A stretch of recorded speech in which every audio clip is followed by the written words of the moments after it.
এই দৃশ্যগুলো দেখাও যেন চোখের শান্তি।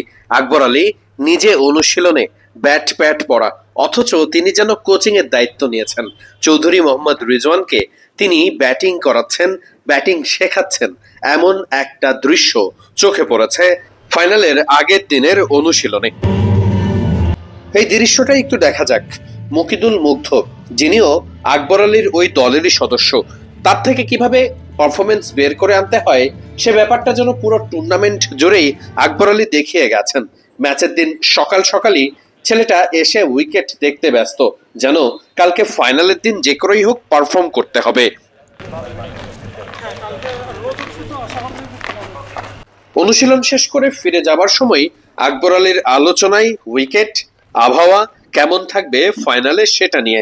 অর্থাৎ যে করেই হোক রংপুরকে তো ফাইনালটা জেতাতেই হবে।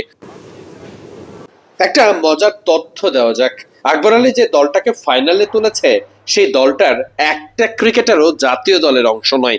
অর্থাৎ নাজমুল হোসেন শান্ত, হৃদয় কিংবা খুলনা দলের সব তারকা ক্রিকেটারদের বিপক্ষে ম্যাচ জেতা আকবর আলীর রংপুরে এমন কোনো ক্রিকেটারই নেই যারা জাতীয় দলের অংশ হয়েছে কখনো।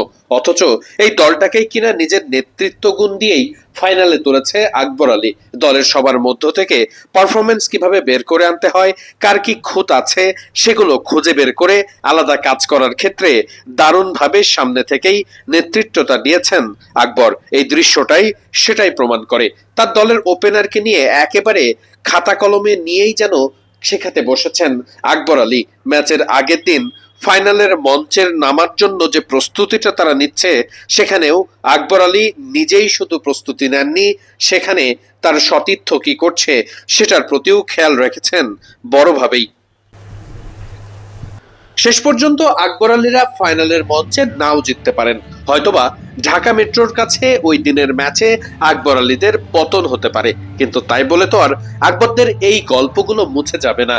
পুরো টুর্নামেন্ট জুড়েই আকবর আলী যেভাবে পুরো দলটাকে একজোট করে ফাইনালে তোলার কাজে সব থেকে বড় নেতৃত্বটা দিয়েছেন, সেটা নিশ্চিত করেই ভবিষ্যতের দিনগুলোতে সব থেকে বড় কাজে দেবে আকবর আলীকে। সেই সাথে নিজের ব্যাটিং নিয়েও সবসময় কাজ করে গেছেন। পুরো টুর্নামেন্ট জুড়েই দারুণ ব্যাটিং করেছেন, 200-র বেশি স্ট্রাইক রেটে ব্যাটিং করে দলকে ম্যাচ জিতিয়েছেন।